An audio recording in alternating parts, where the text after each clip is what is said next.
अस्सलाम वालेकुम defence lovers. VS defence updates में पाकिस्तान, तुर्की और चीन के अलावा दीगर दिफाई खबरों पर बात करेंगे। इसके अलावा JF-17 ब्लॉक 3 की पहली मरतबा मंजर आम पर आने वाली क्लोज अप पिक्चर पर मुख्तसर तबसरा भी इस वीडियो में शामिल होगा। So let's start.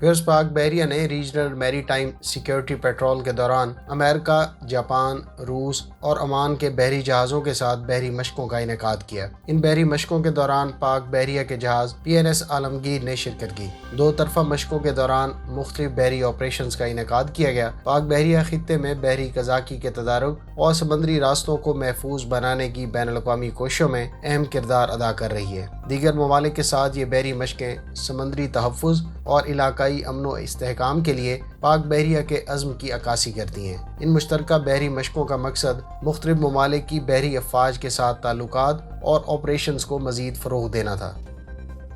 एक और खबर के मुताबिक पाकिस्तान मैरीटाइम सिक्योरिटी एजेंसी की PMS कश्मीर शिप आज UAE से कराची पहुंची। पाक नेवी की शिप PNS दहशत और रस्तगार शिप्स भी इस मैरीटाइम सिक्योरिटी शिप के हमरा थी। इन तमाम शिप्स ने कुछ दिन पहले अबू धाबी में होने वाले नेवडेक्स 2021 में शिरकत की थी और अब ये UAE से वापस कराची पहुंची हैं।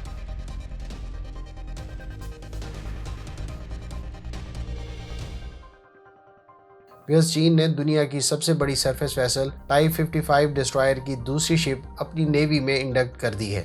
180 मीटर लेंथ और 20 मीटर बीम के साथ 13,000 टन डिस्प्लेसमेंट रखने वाली इस शिप को दुनिया की सबसे लार्जेस्ट डिस्ट्रॉयर माना जाता है।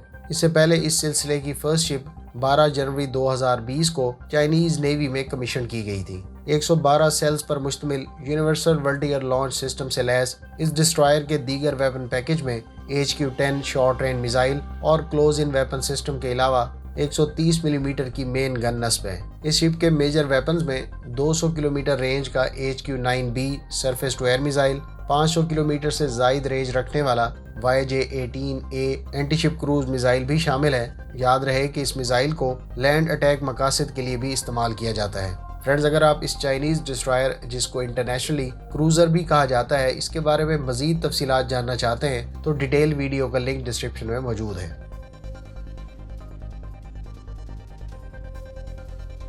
JF-17 ब्लॉक 3 की एक झलक रिसेंटली एक डॉक्यूमेंट्री में देखने को मिली है। बुनियादी तौर पर इस डॉक्यूमेंट्री में एक तस्वीर में पाक फिजाइया के मौजूदा एयर चीफ मुजाहिद अनवर खान JF-17 ब्लॉक 3 के प्रोटोटाइप तैयारे की कॉकपिट में नजर आए। दरअसल ब्लॉक 3 की ये तस्वीर इस डॉक्यूमेंट्री में देखने को मिली, जो बुनियादी तौर पर 19 मार्च को रिटायर होने वाले मुजाहिद अनवर खान की पाक फिजाइया में खिदमात और इनको खराज अकीदत पेश करने के लिए बनाई गई थी। मुमकिन तौर पर यह तस्वीर JF-17 ब्लॉक 3 के 2 प्रोटोटाइप तैयारों में से एक की है और हो सकता है कि ब्लॉक 3 के 2 प्रोटोटाइप तैयारों में से एक पाकिस्तान में मौजूद हो। हमारे मुताबिक ये तस्वीर ब्लॉक 3 की प्रोडक्शन स्टार्ट होने के दौरान की जाने वाली तकरीब के दौरान खींची गई होगी। कुछ सोर्सेज के मुताबिक ये तस्वीर हो सकता है चाइना में स्नैप की गई हो। इस क्लोजअप पिक्चर में दिखाई देने वाला heads up display Chinese J-10C से काफ़ी हद तक मुमासला रखता है। गो के कुछ सोर्सेज का ये कहना है कि JF-17 ब्लॉक 3 की heads up display J-20 stealth aircraft से डिराइव्ड है। आपकी इस बारे में क्या राय है, कमेंट करके ज़रूर बताएं।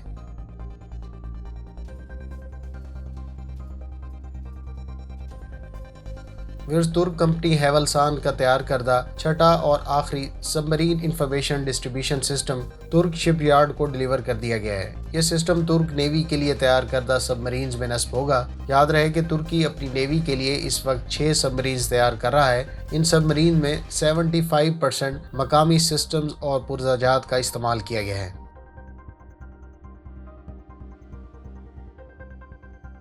बेल्जियम ने तीसरा Airbus A400M transport aircraft receive कर लिया है। बेल्जियम को 2023 तक 6 Airbus A400M transport aircraft deliver होना है। ये ट्रांसपोर्ट एयरक्राफ्ट पहले से सर्विस में मौजूद पुराने C-130H तैयारों को रिप्लेस करेंगे।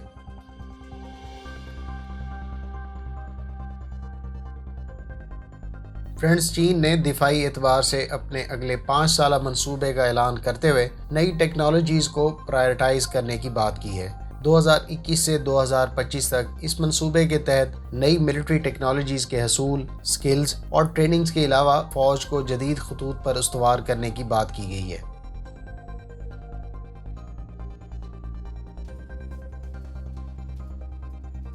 रेन मेटल ने अपना नया air defence system sky ranger 30 mobile air defence system unveil किया है। स्काई रेंजर 30 को व्हील्ड और ट्रैक्ड व्हीकल्स पर नस्ब या कैरी किया जा सकता है। स्काई रेंजर 35 की तरह इसके लिए भी 8x8 व्हीकल की ज़रूरत होती है। इस सिस्टम पर मौजूद 30 मिलीमीटर की गन की रेंज 2 से 3 किलोमीटर और इस सिस्टम पर नस्ब किए गए एयर डिफेंस मिसाइल की रेंज 8 से 9 किलोमीटर बताई गई है।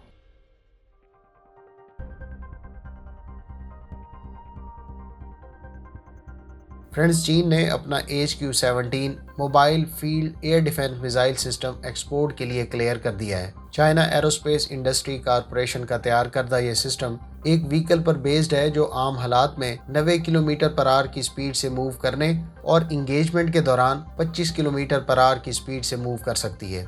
यह सिस्टम एक ही वक्त में 4 टारगेट्स को ट्रैक और इंगेज कर सकता है। इस सिस्टम पर मौजूद 8 मिसाइल्स में से 4 को एक ही वक्त में लॉन्च किया जा सकता है। इस एयर डिफेंस सिस्टम को मैकेनाइज्ड ट्रूप्स की फॉर्मेशन के साथ फील्ड में इस्तेमाल करते हुए fixed wing aircraft, helicopters, drone, tactical और anti radiation air to ground missiles को इंटरसेप्ट करने के लिए इस्तेमाल में लाया जा सकता है। ये एक short range air defence system है, ताहम इसकी एग्जैक्ट रेंज डिस्क्लोज नहीं की गई। फ्रेंड्स, तुर्की के Hurjet twin seat single engine supersonic new generation advance jet trainer ने क्रिटिकल डिज़ाइन रिव्यू फेज़ मुकम्मल कर लिया है। डिटेल डिज़ाइन मुकम्मल होने पर इसकी प्रोटोटाइप प्रोडक्शन शुरू कर दी जाएगी, जबकि फर्स्ट फ्लाइट दिसंबर 2022 में मुतवक्के है।